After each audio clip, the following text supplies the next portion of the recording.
Hi everyone, what's up? It's Gregory here. You are watching Not Only Code. Today I'm going to talk about salary negotiation. If you have ever accepted a job offer without negotiating the salary, no matter the reason, no matter whether you have imposter syndrome or you are just too afraid that the offer will be withdrawn, or maybe the offer was already pretty good, no matter the reason, this video is just for you. Today I will explain you why you should always negotiate the salary and how to do it in a way that is less stressful and that is more friendly for people with imposter syndrome or introverts. Let's start.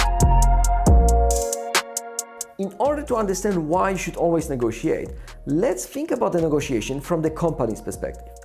Companies are exposed to the process of negotiation all the time. They negotiate the prices of materials from their suppliers. They negotiate the prices of services. For example, cloud hosting or the project management tool. Especially large companies want to negotiate in order to get bulk discount. Even the smallest software house will negotiate the hourly rate with their clients. One of the rules of good negotiation process is not starting the negotiation with your best offer. If you're a software house and you're willing to charge minimum of $70 per hour, you will not start the negotiation with $70. You will start with 80, 90 or even more. Why? Because if the client accepts the first offer, then everything above this minimum, everything on top of that is just pure profit for you.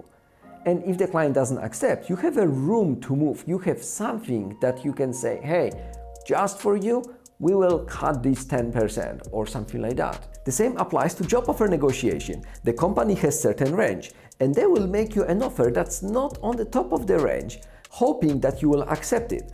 But they are willing to add something on top of that if you say that you want more. In practice, it's more complex and not all companies do it. But you should assume that there is something on top of what you were already offered.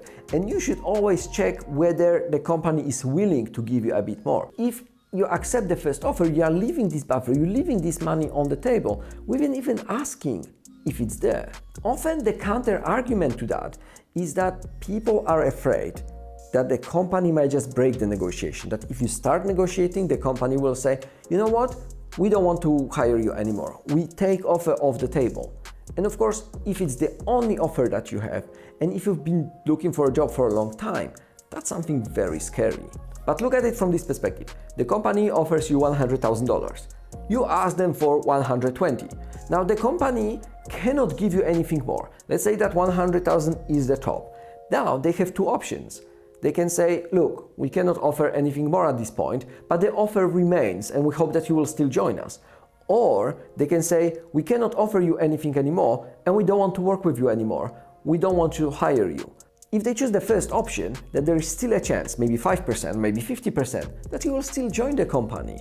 So there is still a chance that they will win, that they will gain something. If they take the offer off the table, then you will not join them. It means that they lose 100%. So why would the company do it? Why would the company punish themselves? Why would they make a decision that will just guarantee that they lose?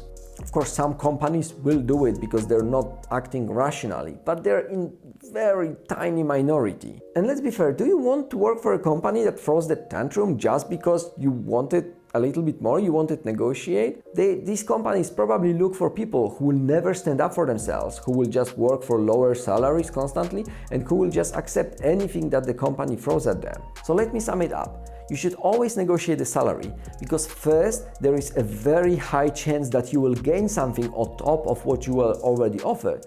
And second, there is a very, very low chance that you will lose. And if you're still not convinced, check out my website. I just wrote an article, the link is below this video, where I use game theory to explain why negotiation is a good strategy, both for the candidate and for the company. And I hope that by now you understand that you should negotiate the salary and the only question remains how to do it. As an introvert, I can tell you that I hate this process. It is stressful, it's unpleasant. I do not like talking about money and saying that I want more, but it doesn't take a lot of time, it doesn't take that much effort, and if done right over the whole career, it can have a huge impact on your finances. Let me give you a simple technique, a simple way that consists of 3 steps that will allow you to negotiate even if it makes you stressed, even if you have imposter syndrome. It will not yield the best results, it's not the most advanced technique, but it will still get you a better offer. Step number 1, do not accept the offer on the spot. This is a bit tricky. It sounds simple, but recruiters often call candidates over the phone to tell them that there will be an offer, and they provide some details, and then they may ask questions like, so what do you think? Or, hey, so will you join us? And it is very easy to just accept the offer on the spot, especially if the offer is good, and especially if you don't have any other interviews or offers waiting for you. But that's a mistake. You should never accept the offer on the spot. Always give yourself time. Even if you eventually decide not to negotiate, at least give yourself time to think about it. So when the recruiter calls you with the offer, what you should say is, thank you so much for the offer, I really appreciate it. Of course, I need a couple days to think about it, and I will get back to you soon. That's it, that's step number 1, just do not accept the offer immediately. Step number 2, move the conversation off the phone. I don't know about you, but I don't like talking on the phone. It always makes me stressed, especially when I'm talking about business, when I'm negotiating something, because it requires me to think very fast and to give very quick answers. And that's not how I work, that's not how my brain works, that's not how I want to do business. I want time to think, and I don't want to make a wrong decision just because I'm on the phone. And you know, recruiters are more experienced when it comes to phone conversations.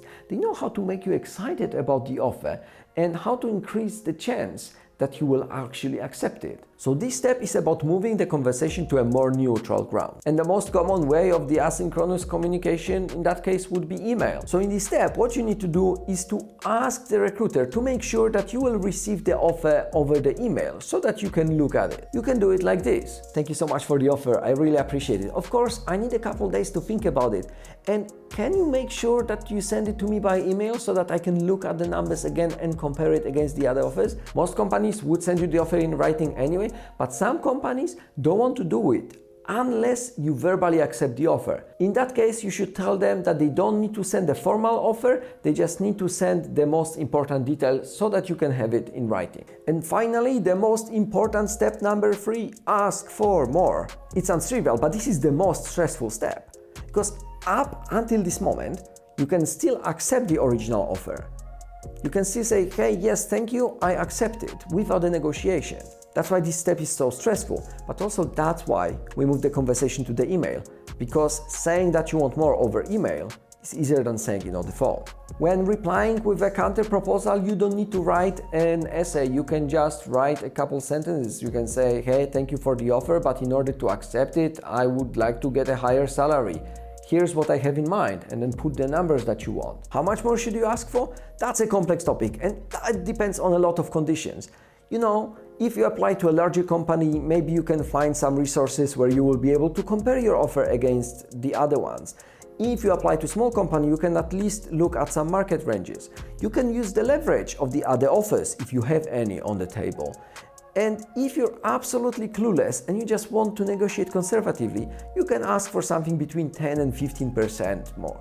That should be a safe range. And from my experience, I have successfully negotiated between 10 and 25% on top of the initial offer, even when I didn't talk to other companies, when I didn't have any other offers on the table. So it's absolutely possible. After you send this email, the company will get back to you with some response, and they may either meet your conditions and say, okay, we will offer you what you want. They can say, sorry, but we can't give you anything more than we already offered. Or, which is quite common, they can say, hey, how about this? And they will offer you something in between what they told you initially and what you asked for. And from this point, it's up to you what you will do, whether you will accept it, reject it, or maybe you want to negotiate even further. That's all up to you. But at this point, you already should end up with at least a few percent more, unless you're on the top of the range or the company believes that it would be unfair to pay you more. So that's it, folks. 3 simple steps. Do not accept the offer on the spot, move the conversation from the phone to email, and ask for more. With these 3 steps, you should end up with a higher offer. You should end up with a higher salary. That's it for today, folks. I hope that you enjoyed this video. Make sure to like it and to leave a comment. And if you know someone who might be too shy or who might be too afraid to negotiate the salary, send them this video so that they can get themselves a better offer. Take care.